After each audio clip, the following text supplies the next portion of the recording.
The wrist sprain wasn't all that bad. I'd tried to hold on to something heavy when stuff fell over in the cargo bay, but Mur's cheerful condescension was worse. Surely you can just use a different arm. Oh wait, you don't have many of those. He waved several tentacles. So unfortunate that you didn't pack a spare. I cradled my wrist with my other hand and told him, just you wait. Someday those water-wheel cybernetics will be available to the public, and I'll be able to bring as many spare arms as I want. Who would be laughing then, huh? He grinned. Me. That sounds hilarious. Go get your grievous injury looked at. Eggskin probably has some sort of sling for it. I'm sure they do. Probably even an actual wrist brace, since there are enough people on this ship with hands to need it.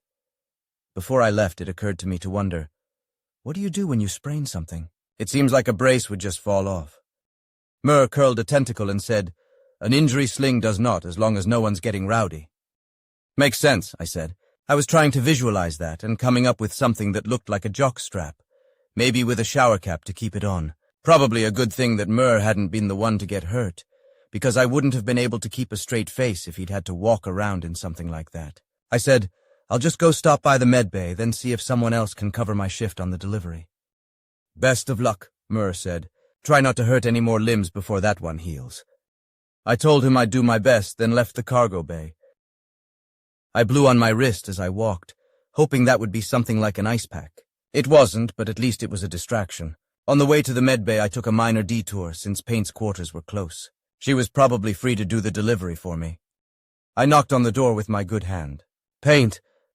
Unavailable, she sang out, sounding stressed. Come back later. I paused. You okay? Yes, fine. Come back later, please. That was weird. Okay. Sorry to bother you. I moved back down the way I had come and she didn't say anything else. I wasn't entirely sure I believed her about being okay, but I wasn't going to be rude and press the issue. I was going to ask Eggskin, though. When I got to the med bay, I was glad to find the ship's medicook already there, looking through diagrams on one of the medical screens. Their lab coat held many pockets. Their scales were yellow-green to Paint's orange, and their expression told me my problem was easily solved. Hi, I don't suppose you have an ice pack and a wrist brace? I asked, holding my wrist. Absolutely, Eggskin said. They opened 2 different cabinets for supplies and also grabbed the hand scanner. Let's have a look at that. While I sat in a chair and let the very knowledgeable professional fuss over my injury, I asked, any idea what's going on with Paint? I wanted to ask if she could cover my shift, but she said she was unavailable without opening the door. Sounded kind of worried. I wasn't sure if Eggskin would actually know. It's not like we all tell them everything. But Paint was nice, and I was honestly a little concerned. Maybe this was something that Eggskin should know about. It turned out that Eggskin already knew. Ah, they said quietly, replacing the scanner back in its charging port. Paint is fine. With a glance out at the empty hallway, they added in an undertone, she's shedding. Don't make a big deal of it. Oh, I said, blinking. You know, I honestly wasn't sure if you guys did that. Nobody ever looks flaky. Yes, well, the medic said with an awkward chuckle. It's private, improper to be seen in public like that. Oh, I said again. That did explain the times one crew member or other's scales had suddenly seemed much shinier than before. Guess they weren't polishing them after all. But my experience with Earth reptiles made me wonder about the timing. No one was absent for days or weeks on our ship. How long does it take? I asked. Eggskin said smoothly, there are products for speeding up the process. Less than a day now. Modern medicine is a fine thing. They sounded like they were describing something that they would have been embarrassed about, if they weren't focused on having a clinical discussion about it. I watched them apply a medicated patch to my arm that was already bringing the swelling down. Yeah, modern medicine is pretty great, I said. I'm glad she's okay. Absolutely fine, Eggskin assured me. Shedding is a natural and normal process and something everyone goes through. Well, they smiled. Those of us with scales. Yeah, I definitely don't do that, I said as they fastened a soft wrist brace into place. All my knowledge of shedding is second-hand.